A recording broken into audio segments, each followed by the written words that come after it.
Bienvenidos a la sección Memorias de un viejo profesor, un espacio dirigido por Miguel Díez, profesor de lengua y literatura española durante 40 años. Este es el lugar ideal para los amantes de los cuentos, los poemas, las fábulas, los aforismos y otros textos literarios. Gracias por dedicarnos unos minutos de tu tiempo escuchando estas píldoras de sabiduría de nuestro viejo profesor. Miguel Díez, un viejo profesor de lengua y literatura española. De minicuentos o microrrelatos. Muchos de los denominados minicuentos o microrrelatos recogidos en profusas antologías, aunque no se les pueda negar el carácter de ficción narrativa e incluso el acierto literario, manifiestan una tan extrema brevedad que solamente ocupan una frase de una, dos o tres líneas. Sinceramente, me parece excesivo y desproporcionado considerarlos auténticos cuentos, por muy mínimos que se les clasifique, dado el a todas luces insuficiente desarrollo narrativa. Y sé que con esta afirmación me estoy enfrentando a la inmensa mayoría de los apasionados y acérrimos defensores minicuentanos. Lo siento mucho, pero es lo que yo pienso. Este es el caso del famoso dinosaurio de Augusto Monterroso, que dice así: cuando despertó, el dinosaurio todavía estaba allí. Ha sido considerado frecuentemente como ejemplo paradigmático de minicuento o microrrelato hispanoamericano, recogido en multitud de antologías e incluso objeto de algunos ensayos. De él se ha llegado a afirmar que es una obra maestra de la literatura, el relato más breve de la literatura universal, o en palabras de Lauro Zavala, uno de los textos más estudiados, citados, glosados y parodiados en la historia de la palabra escrita, a pesar de tener una extensión de exactamente 7 palabras.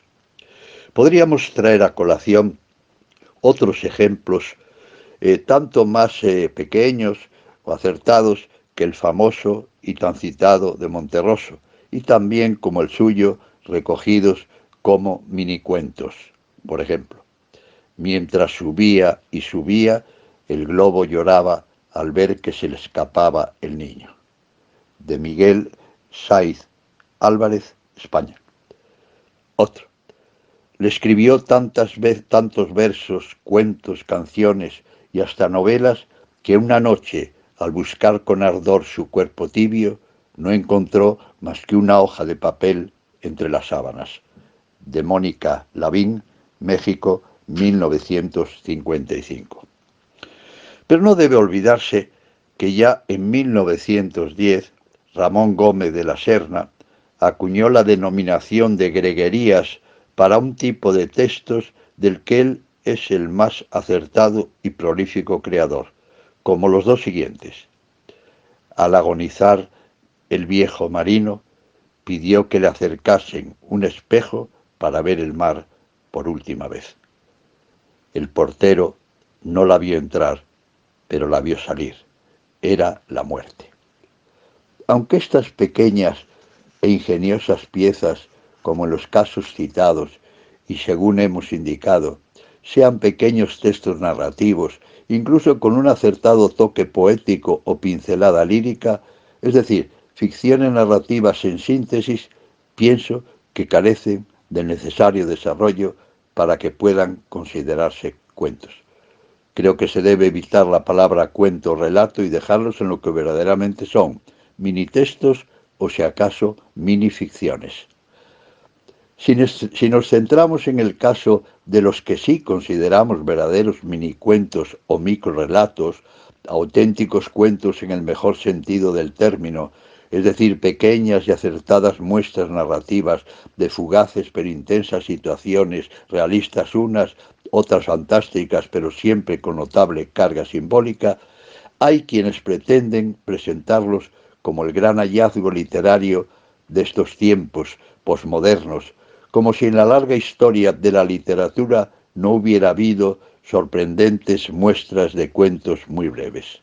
Auténticas miniaturas narrativas se encuentran intercaladas en textos sumerios y egipcios, en libros sagrados históricos orientales, en los chinos sobre todo, y posteriormente en las literaturas clásicas como en Heródoto, siglo V a.C., Petronio, siglo I después de Cristo, Luciano de Samosata, 120-220 después de Cristo, etc.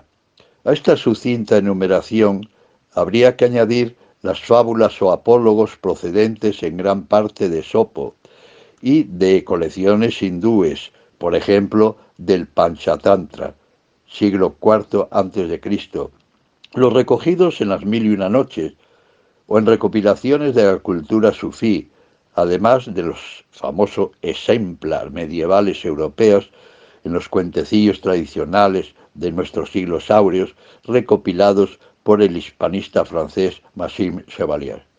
Y también en hermosos cuentos tradicionales de muchos países. Entre ellos se hallan muchas narraciones diminutas con las que se podría formar una sorprendente antología de textos de intención y finalidad muy diversa, pero a los que se les podría denominar cuentos muy breves y que sin duda, además de evidenciar el acierto de lo artísticamente logrado, manifestarían el largo y magnífico devenir de un género narrativo brevísimo que en absoluto ha sido una creación de la posmodernidad.